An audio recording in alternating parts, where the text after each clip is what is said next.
Hej të nderuar miqtë e mi, ja ku po ritakohemi sërish ditën e sotme me të gjithë energjinë, me të gjithë dashurinë, për të sillur pranë jush lajmet më të fundit, komentimet dhe analizat më interesante që ndodhin në për të gjitha rrjetet sociale.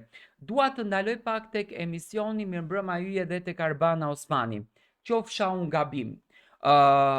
Qofsha unë në rrugën e gabuar në këtë komentimin, por mua më duket që Arbana e ka nisur këtë puntatën e dytë për t'ia nxjerrë të zezat Top Channel-it. Do të thoni ju pse?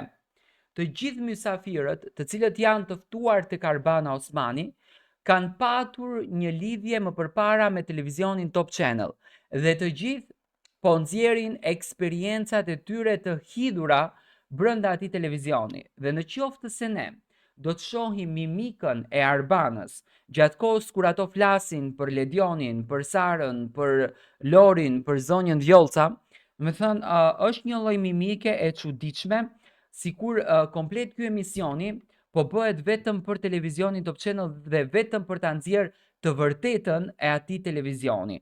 Do me thënë, Arbana Osmani këtë herë ka filluar të flet.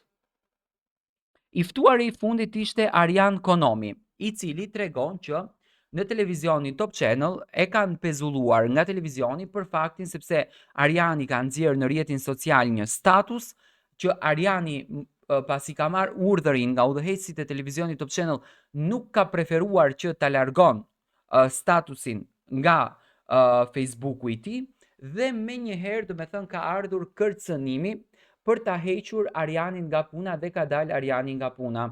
Në anën tjetër kemi patur Florian Binaj që flet për këtë eksperiencë, kemi patur protagonistë të tjerë që flasin për eksperiencat të tjera, por edhe Zhaku dhe njëkohësisht edhe të ftuarit e tjerë të fundit në emisionin Mirëmbrëma yje, dhe kishin goditje edhe ndaj moderatorëve që në këtë rast ishte Egla Ceno, të cilët sot kanë të bëjnë me televizionin Top Channel.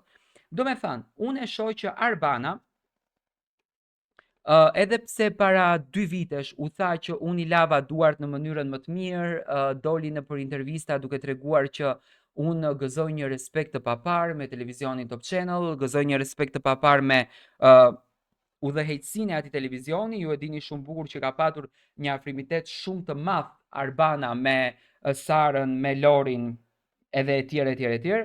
Arbana dëshiron të thotë nëpërmjet këtij emisioni, ajo që unë po e kuptoj, që edhe ajo ka patur një eksperiencë shumë të keqe brenda këtij formati dhe brenda këtij televizionit. Tani, nëse Ben Blushi ishte aq i pakënaqur, aq i palumtur brenda atij televizioni, do me thënë Arbana në fokus i fton dhe i vë të gjithë njerëzit për të treguar një eksperiencë të hidhur nga televizioni Top Channel. Me sa e shoh, qëllimi i emisionit Mirëmbrëma yje është që të tregojnë të vërtetën e asaj media.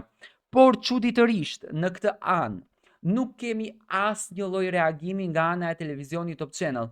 Për shembull, nuk kemi një reagim nga ana e Lorit, nuk kemi një reagim nga ana e Sarës, nuk kemi një reagim nga ana e Ledionit, gjërat mbeten në heshtje.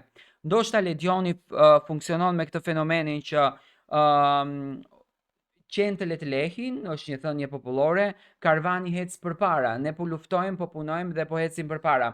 Tani, dyshoj, ose ka patur ndonjë marrëveshje që Arbana Osmani të jetë këtë vit moderatore e Top Channelit dhe nuk është arritur ky pakti, ose inatet të vazhdueshme, mllefet, urrëtiet kundërdrejt njëri tjetrit e kanë arritur punën deri këtu që të gjithë mysafirët e Arbanës, do me thënë, të flasin për një eksperiencë brenda atij formati. Arbana çuditërisht nuk njihet si një moderatore që ka bërë ndonjëherë luftë televizive. Arbana nuk njihet si një personalitet që ka dalë në një media edhe të flet për eksperiencën e dikujt. Por, me patjetër, në qoftë se Arbana vërtet ndjehet e mërzitur dhe ndjehet e përdorur nga ana e televizionit, me patjetër ne jetojmë demokraci dhe ka të drejtën ta thotë gjithçka që ky televizion, këto personazhe, kjo eksperiencë i ka bërë. Sepse ne mund të themi që topi i ka dhënë Arbanës, por unë them që dhe Arbana i ka dhënë topit, se po të mos e kishte kapacitetin Arbana, po të mos e kishte inteligjencën Arbana, nuk do t'i jepte topi Arbanës. Do me thënë, kanë qenë dy mikset kombinuara. Dhe nëse do të flasim për intervistat e Arbanës, Arbana është gjithmonë mirënjohëse vetëm ndaj Dritan Hoxhës dhe ndaj askujt tjetër. Ajo falenderon vetëm Dritanin, në për intervista flet vetëm për Dritanin, dhe këtu do me thënë nënkuptohet që ka një hatër mbetje të madhe me Sarës, Ledionit, zonjës Vjolca, Lorit edhe Arbanës. Dua të marrë mendimin tuaj.